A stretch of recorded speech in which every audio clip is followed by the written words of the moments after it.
All right, so I wanted to give a quick update on the human infrastructure bill. This is a piece of United States news, so if you're not from the States or you don't care, feel free to come back in 10 minutes or whatever. So essentially, I talked about this a while ago. United States President Joseph R. Biden put up a bill, two bills actually. One is being referred to as the Bipartisan Infrastructure Deal, and one of them is being referred to as the Reconciliation Deal. For those of you who don't exist in the American political space, I'll just summarize it for you real quick. The Bipartisan Infrastructure Bill is essentially what it sounds like. Both of the predominant American parties agreed that there should be an amount of money spent for what is called hard infrastructure, bridges, roads, and things like that.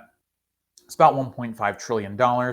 Some of that money will be recycled from other projects where there was extra money, but that's actually not important. The thing that's important about the Bipartisan Infrastructure Bill is that it's a load of dog shit. And the reason is not because the United States is a perfect place where there need to be no bridges or roads or airports, but because hidden in the Bipartisan Infrastructure Bill is a significant amount of privatization, and I've talked about this in the past. So if you want, pause this video and go back to my video called "Do You Like Tolls?" Because in that video, I describe essentially what happens when we have this privatization of public goods and what it's going to mean for regular people like you and me. Okay, if you welcome back, I guess, if you pause the video and left. But essentially, that's what the Bipartisan Infrastructure Deal is. It is a load of garbage because it is going to, despite the fact that it will fix some of our problems, it is going to make things a hell of a lot worse because of all the reasons that I listed in my previous video. Not least of which is we're going to be taxed on this to private entities forever. And then there is the budget reconciliation bill, the reconciliation bill, call it what you want. And essentially, this is a piece of legislation that one party can pass through both of the houses of the legislature or Congress by just a slim majority. So I know that sounds weird, but in the United States Senate, there's this thing called the filibuster where if you want to pass any bills, you need 60 votes instead of 50 votes, even though 51 is a majority of the 100 seats. It's a giant mess. Anyway, they're using this legislative process called reconciliation, which you're allowed to use as long as you can prove to some whimsical figure called the parliamentarian, who no one had heard about until this year or last year, who decides whether or not what you're talking about actually impacts the budget, and then you can do it. Anyway, none of that really matters because the bipartisan infrastructure, the reconciliation bill is effectively dead.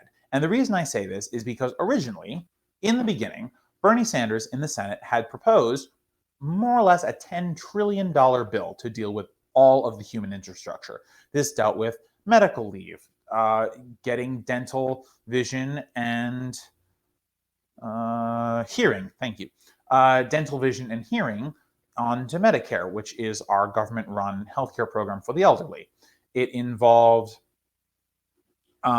universal PreK. It involved family and medical leave. There were a whole bunch of things in it. I don't want to get to all of them, but essentially, needless to say, this was going to be an amazing bill that would fundamentally transform the way that we think about the social safety net in the United States. And it was advertised as the human infrastructure bill because the thought was, yeah, sure, roads and bridges are nice, but there are other parts of society that need to be funded.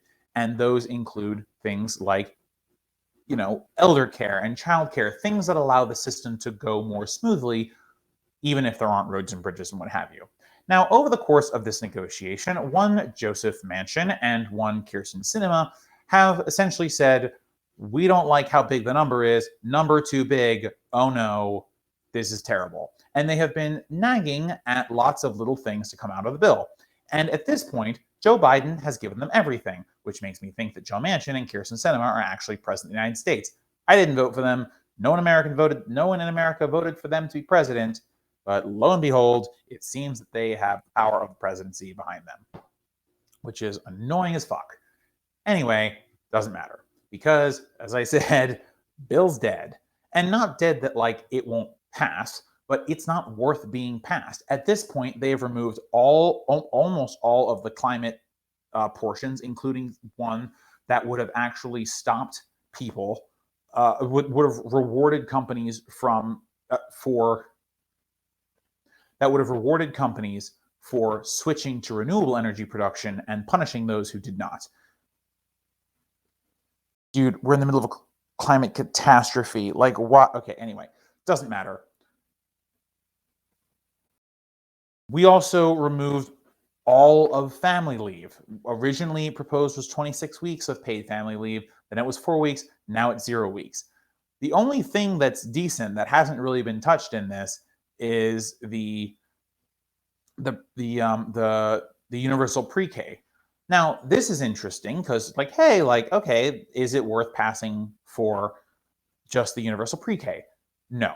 And the reason is, as Anna Kasparian of the Young Turks has continually said, the only reason that the human infrastructure bill did not lose the universal PreK portion was because it's actually incredibly beneficial to business for all children to have universal pre-care because it allows their parents to go back to work. Lots of women have left the workforce because they are concerned that they have to take care of children, and because childcare is so expensive in the United States, almost as expensive as private secondary school is in most other countries. Because it's so expensive, essentially people were doing the math and realizing that no matter what happened, they were going to break even.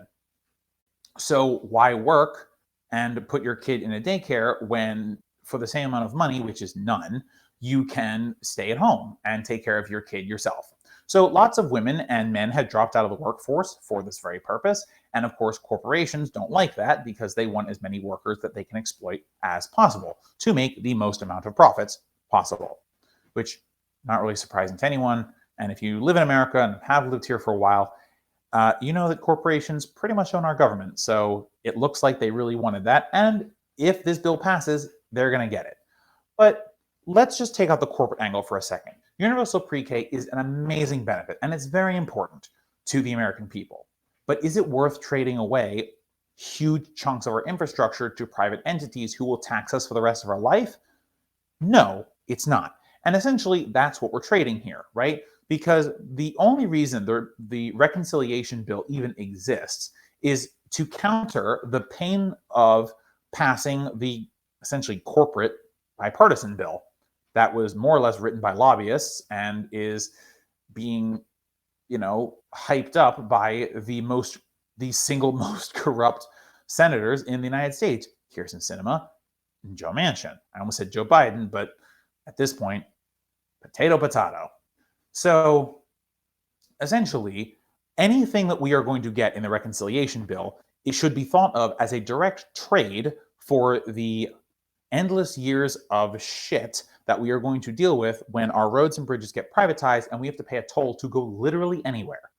So if you do the math, not even just like the moral bonus of having your children taken care of faux frizzle, it doesn't add up. It doesn't make any sense. So it's not worth it.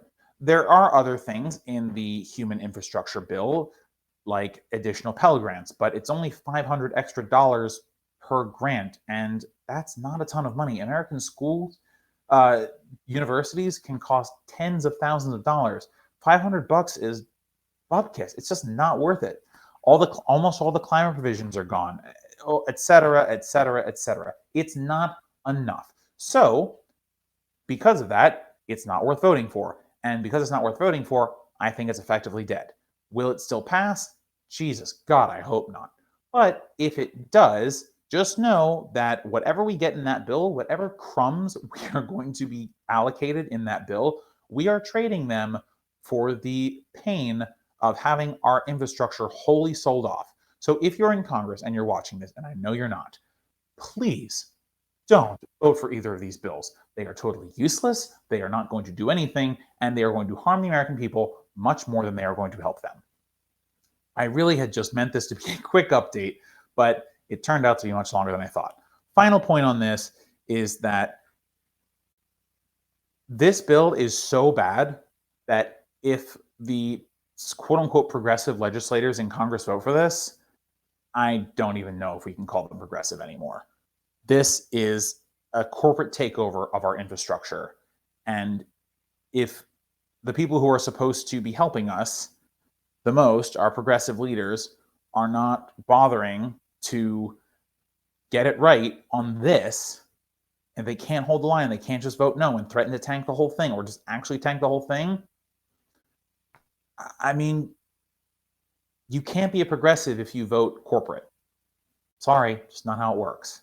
So yeah, you're going to get bullied by Nancy Pelosi and Chuck Schumer and Joe Biden to vote for this bill, to vote for these bills. But don't do it. You're very popular in your own districts. Just vote against it. And if Joe Biden says, oh, well, this is about my presidency, guess what? If he cared so much, he could have hunted down Joe Manchin and Kyrsten Sinema and forced them to do the $6 trillion bill that Bernie proposed. That's why the $10 trillion bill that Bernie proposed. Or the first compromise, which was $6 trillion, or the second compromise, which was $3.5 trillion. This $1.75 trillion nonsense with almost nothing in it, programs that last a year or less, no, garbage. Nope. It's not worth it. It's not worth it. So please don't vote for this. If you live in an area with a Democrat that you think will actually listen to your pleas, plead for them to not vote for it. We are running out of time to convince anyone that this is not a worthwhile bill. So if you have the means to do so, please contact your representatives and tell them, vote these bills down. It's not worth it. The trade isn't worth it.